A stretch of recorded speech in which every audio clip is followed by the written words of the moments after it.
Hello বন্ধুরা, কেমন আছো তোমরা সবাই? আশা করি তোমরা সবাই ভালো আছো। তোমাদের সকলকে বিশ্বরূপম লাইভ ইউটিউব চ্যানেলে স্বাগত জানাই। আজকের যে ভিডিওটা, সেই ভিডিওটা একটু অন্য ধরনের। আজকের ব্লগটা হবে দক্ষিণ দিনাজপুর থেকে কলকাতার জার্নির ব্লগ। আজকে দক্ষিণ দিনাজপুর থেকে বাসে কলকাতা জার্নি করব এবং এখন বাজে রাত 9টা। তাড়াতাড়ি এক্ষুনি চলে আসবে বাস। আমাদের ডলফিনে যাচ্ছি কলকাতাতে এবং বাস ফেয়ারটা খুবই রিজনেবল, যেটা আমরা নন এসিতে যাচ্ছি এখন। আর নন এসিতে তোমার পড়বে হচ্ছে 350 টাকা, আর এসিতে গেলে তোমার 650 টাকা থেকে শুরু করে, যদি শ্যামলী পরিবহন ধরো তাহলে সেক্ষেত্রে 750 টাকা মতো। আর আমাদের স্টেট গভর্নমেন্টের যদি তুমি আমাদের যে বাংলাশ্রী যে বাসগুলো আছে সেই বাসগুলো যদি ধরো তাহলে সেক্ষেত্রে তোমার 800 টাকা বা 850 টাকা মতো ভাড়া পড়বে এখান থেকে দক্ষিণ দিনাজপুর থেকে তোমার কলকাতা অবধি। ঠিক আছে, তো চলো বাসের সম্পূর্ণ ভিডিওটা করব এবং বাসের থেকে কোথায় কোথায় দাঁড়াচ্ছে, কোথায় কোন পর্যন্ত থামছে, সম্পূর্ণ ব্লগটা বানাবো। তো এটা একটা ডিফারেন্ট ব্লগ, কোথাও ঘুরতে যাওয়ার নয়, কিন্তু একটা জার্নি, জাস্ট একটা জার্নি তোমাদের সামনে তুলে ধরছি। ঠিক আছে, তো সঙ্গে থাকো।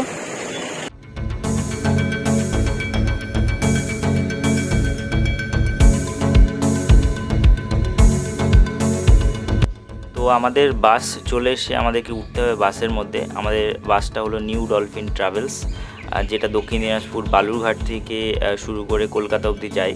বালুরঘাট থেকে মোটামুটি 8টার সময় ছাড়ে এবং কলকাতাতে পৌঁছায়। আর আমাদের সিটটা একদম পেছনের দিকে পড়েছে, মানে পেছনের দিকে না, মাঝামাঝি দিকে, মোটামুটি একদম মাঝের দিকে পড়েছে এবং বাসটা মোটামুটি খালি আছে। তো সেই হিসাবে আমরা আমাদের সিট নিয়ে নিলাম।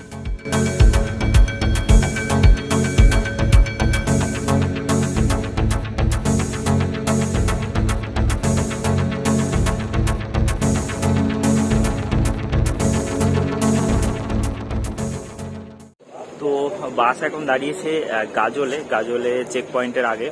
এখানে হোটেলে খাওয়া দাওয়া হবে এবং যেহেতু রাত্রেবেলা এখন মোটামুটি তোমার 10:30 বাজে, তো এখানে খাওয়া দাওয়া হয়ে তারপরে যাওয়া হবে চেক পয়েন্টটা, মানে টোল প্লাজাটা কভার করবে, তারপরে মালদা, এবং মালদা থেকে তোমার বহরমপুর হয়ে কৃষ্ণনগর হয়ে বারাসাত হয়ে কলকাতা। ঠিক আছে, তো এইভাবে যাবে এবং এইভাবে এখান থেকে পরপর করে আমি তোমাদেরকে জার্নিটা দেখাবো। ঠিক আছে,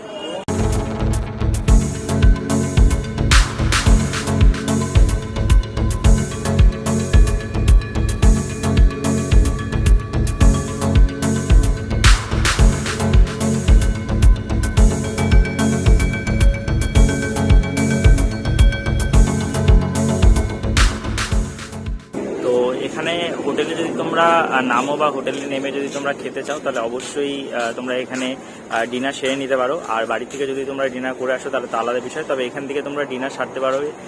তারপরে রুটি তড়কার সাথে সাথে ভাতও এখানে পাওয়া যায়, মানে কি সবসময় অ্যাভেলেবেল। এখন 10:30 বাজে, কিন্তু তারপরেও অ্যাভেলেবেল রাত 10টা, 11টা, 12টা, 2টো, 3টের সময় কিন্তু এখানে সবসময় অ্যাভেলেবেল থাকে। তো তোমরা এখান থেকে খাওয়া দাওয়া করে নিতে পারো।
তো এখন ভোর 3টে বাজে।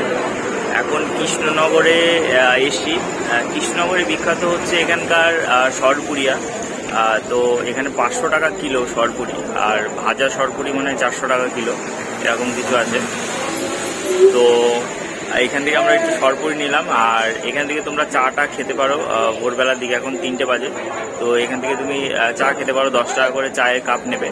ঠিক আছে, তো এখান থেকে মোটামুটি তোমার কলকাতা সময় লাগবে 3 ঘন্টা থেকে 4 ঘন্টা। ঠিক আছে, 3-4 ঘন্টার সময় লাগবে এখান থেকে কলকাতা।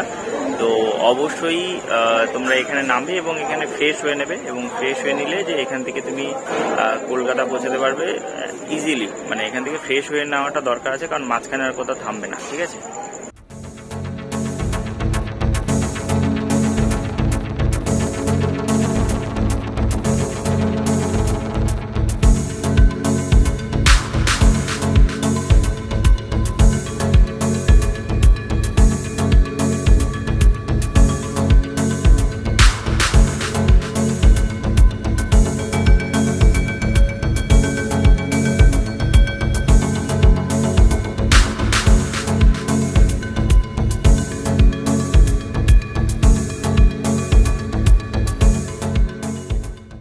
আমরা এখন কলকাতা পৌঁছে গেছি।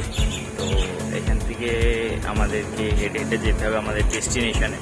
আশা করি টোটাল ব্লগটি তোমাদের ভালো লেগেছে। খুব ছোটো ব্লগ ছিল এবং ইনফরমেশন খুব অল্পই ছিল, জাস্ট একটা নর্মালি বানানো যে ব্লগটা কেমন হয়। আর অবশ্যই তোমরা চ্যানেলটি সাবস্ক্রাইব করে রাখো এরকম ধরনের ভিডিও পাওয়ার জন্য। অবশ্যই বেল আইকনটি হিট করে রাখতে ভুলবে না, ঠিক আছে। চলো আজকের জন্য এই পর্যন্তই। ধন্যবাদ, ভালো থেকো, সুস্থ থেকো।